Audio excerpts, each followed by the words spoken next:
Kita akan langsung tanyakan kepada pihak LBH Padang. Bang Adrizal, kita sudah sama-sama mendengarkan pernyataan dari pihak keluarga. Sampai dengan saat ini kita ketahui bahwa dari LBH dan juga dari atas kasus ini akan ditindaklanjuti ke Propam Polda Sumatera Barat apabila memang ternyata ada keterlibatan dari personel kepolisian. Ini bagaimana tanggapannya? Baik, terima kasih Mbak Tiwi. Yang pertama terhadap dugaan penyiksaan yang diduga kuat dilakukan oleh anggota kepolisian. Pada hari ini kami sedang melakukan pelaporan terhadap dugaan penyiksaan itu kepada Propam Polda Sumbar gitu. Nah, karena kami memandang dalam meninggalnya Hafiz tersebut dan beberapa temannya yang diduga disiksa di saat proses interogasi atau dimintai wawancara, itu berdasarkan hasil investigasi dan penelusuran LBH Padang, kami menemukan banyaknya bekas-bekas luka, baik berupa sulutan rokok, luka cambuk, dan juga tendangan dan pukulan gitu. Sehingga dengan dasar ini kami semakin yakin adanya atau kuatnya dugaan penyiksaan yang dilakukan oleh kepolisian, yang diduga dilakukan oleh kepolisian daerah Sumatera Barat itu. Nah, maka dari itu kami akan melakukan pelaporan serta mendesak berbagai instansi kepolisian agar betul-betul transparan, objektif dalam mengungkap kasus ini gitu. Karena kasus ini kami merasa bukanlah kasus yang luar biasa gitu. Karena ini sudah sangat luar biasa dan ini adalah kejahatan yang besar terhadap anak apalagi gitu. Baik. Lantas, pemirsa, bagaimana tanggapan dari pihak kepolisian menanggapi adanya kekhawatiran dari pihak keluarga? Nanti kami akan lanjutkan usai jeda pariwara berikut ini, pemirsa. Tetaplah bersama kami di Kabar Siang. Kita lanjutkan perbincangan kami atas kasus tewasnya bocah SMP di Padang, Sumatera Barat. Langsung saja kita tanyakan kepada Pak Kapolda, Pak Suharyono. Ini kita sudah mendapatkan pernyataan dari pihak keluarga dan juga LBH yang meyakini bahwa terjadinya penganiayaan.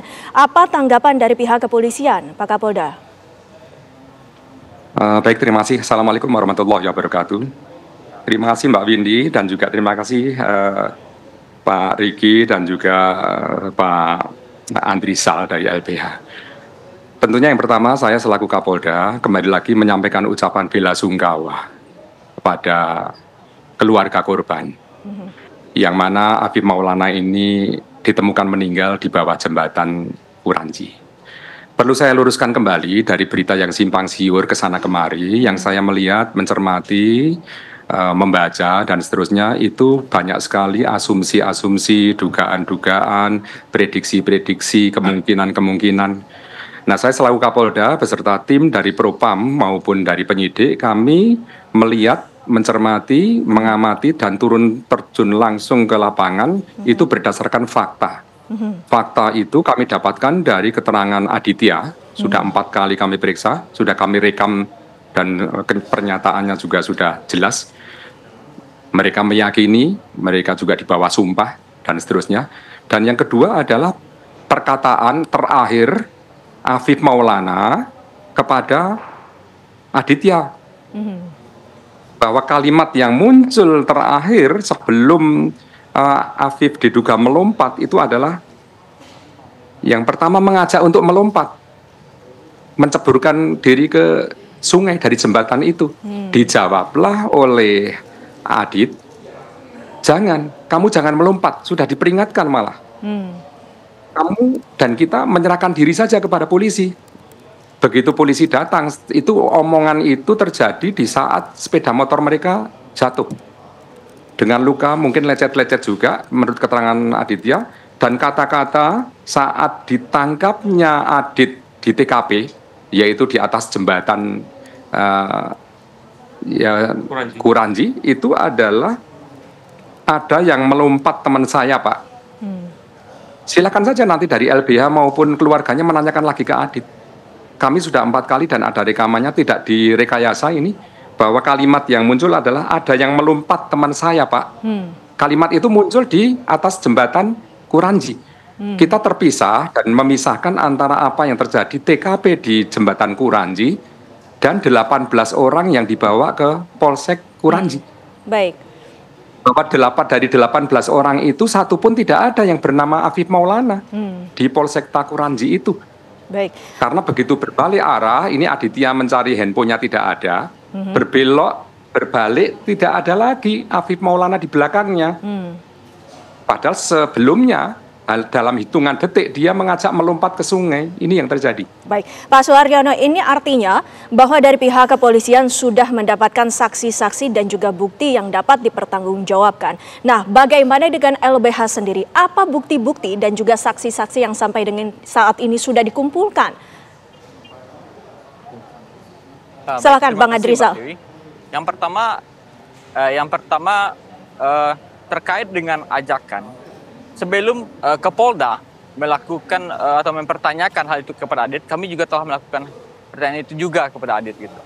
Artinya memang ada ajakan, tetapi Adit tidak langsung melihat atas kejadian melompatnya Afif Maulana itu kepada jembatan. Itu yang pertama harus digarisbawahi.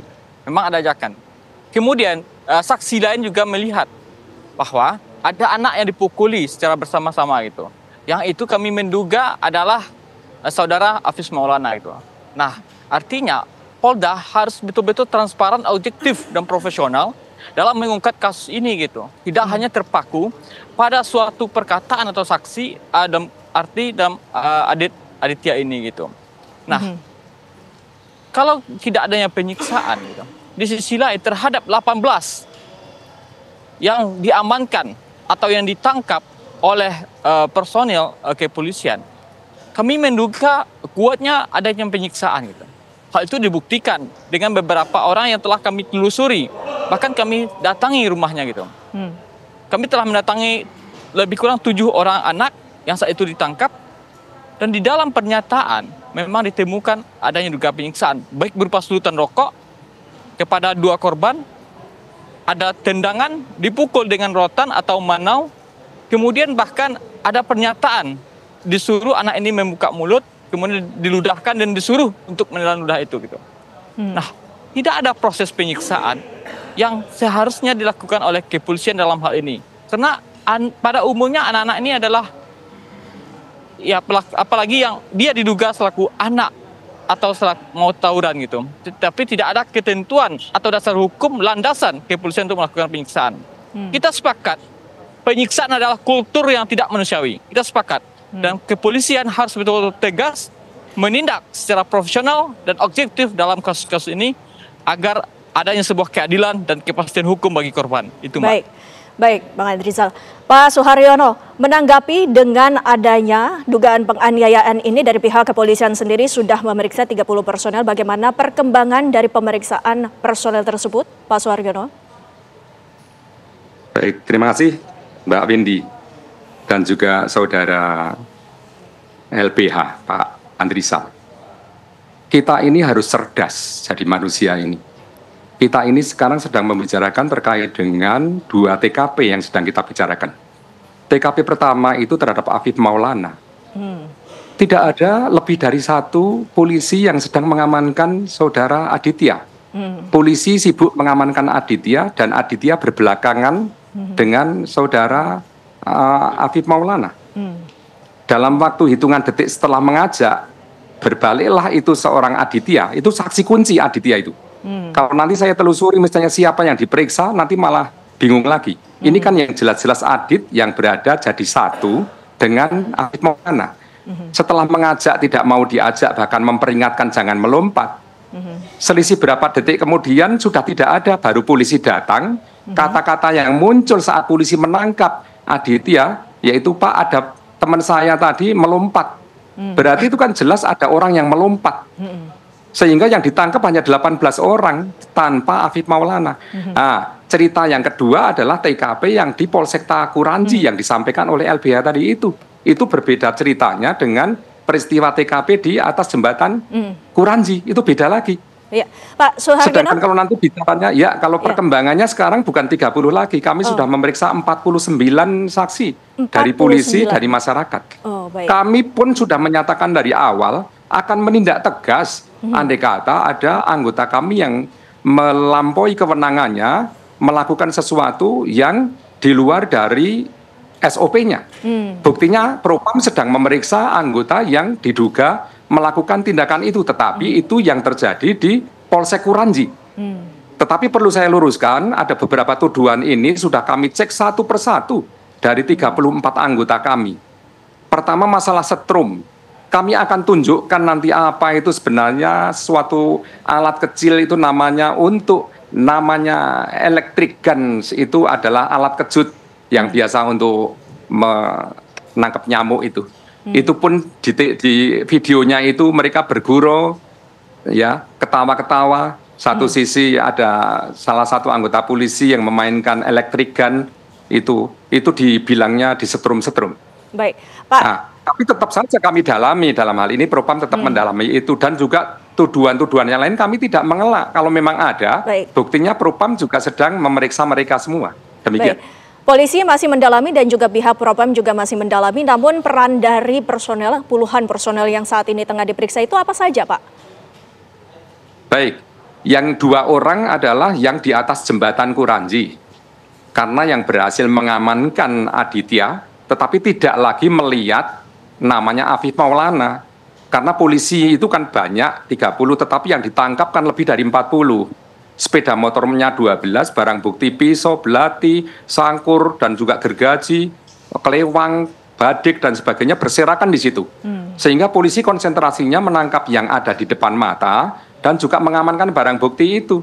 Sedangkan di saat berbalik itu seorang Aditya itu, saksi kunci itu, sudah tidak melihat lagi Afif di belakangnya setelah 5 detik sebelumnya mengajak melompat.